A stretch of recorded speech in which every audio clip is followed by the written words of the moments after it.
एकदन्तं महाकायं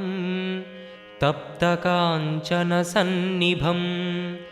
लम्बोदरं विशालाक्षं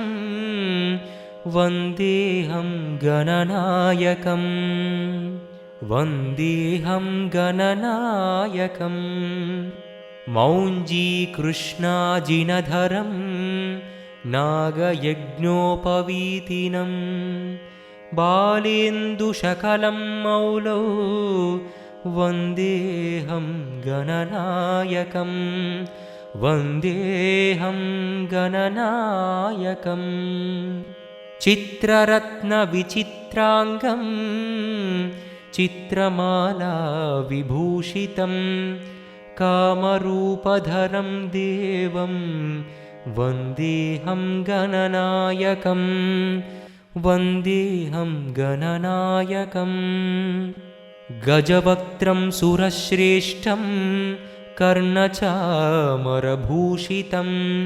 पाशाङ्कुशधरं देवं वन्देऽहं गणनायकं वन्देऽहं गणनायकम् मूषकोत्तममारुह्य देवासुरमहाहवे योद्धुकामं महावीर्यं वन्देऽहं गणनायकं वन्देऽहं गणनायकम् यक्षकिन्नरगन्धर्वा सिद्धविद्याधरैः सदा स्तूयमानं महाबाहुं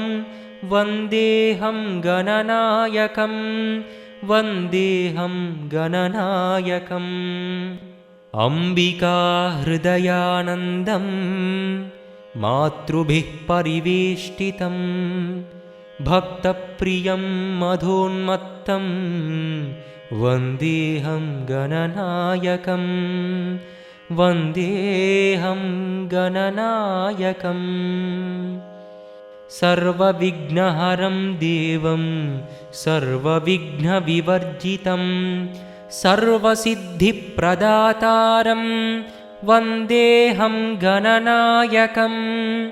वन्देऽहं गणनायकम् गणाष्टकमिदं पुण्यं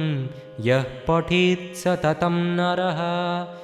सिद्ध्यन्ति सर्वकार्याणि विद्यावान् धनवान् भवेत्। इति श्रीगणनायाष्टकं सम्पूर्णम्। एकदन्तं महाकायं तप्तकाञ्चनसन्निभं लम्बोदरं विशालाक्षं वन्देऽहं गणनायकं वन्देऽहं गणनायकम् मौञ्जीकृष्णाजिनधरं नागयज्ञोपवीतिनं बालेन्दुशकलं मौलौ वन्देऽहं गणनायकं वन्देऽहं गणनायकम् चित्ररत्नविचित्राङ्गं चित्रमाला विभूषितं कामरूपधरं देवं वन्देऽहं गणनायकं वन्देऽहं गणनायकम् गजवक्त्रं सुरश्रेष्ठं कर्णचामरभूषितं पाशाङ्कुशधरं देवं वन्देऽहं गणनायकं वन्देऽहं गणनायकम् मूषकोत्तममारुह्य देवासुरमहाहवे योद्धुकामं महावीर्यं वन्देऽहं गणनायकं वन्देऽहं गणनायकम् यक्षकिन्नरगन्धर्वा सिद्धविद्याधरैः सदा स्तूयमानं महाबाहुं वन्देऽहं गणनायकं वन्देऽहं गणनायकम् अम्बिका हृदयानन्दं मातृभिः परिवेष्टितं भक्तप्रियं मधोन्मत्तं वन्देऽहं गणनायकम् वन्देऽहं गणनायकम् सर्वविघ्नहरं देवं सर्वविघ्नविवर्जितं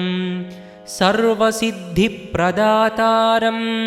वन्देऽहं गणनायकं वन्देऽहं गणनायकम् गणाष्टकमिदं पुण्यं यः पठेत् सततं नरः सिद्ध्यन्ति सर्वकार्याणि विद्यावान् धनवान् भवेत्। इति श्रीगणनायाष्टकं सम्पूर्णम्।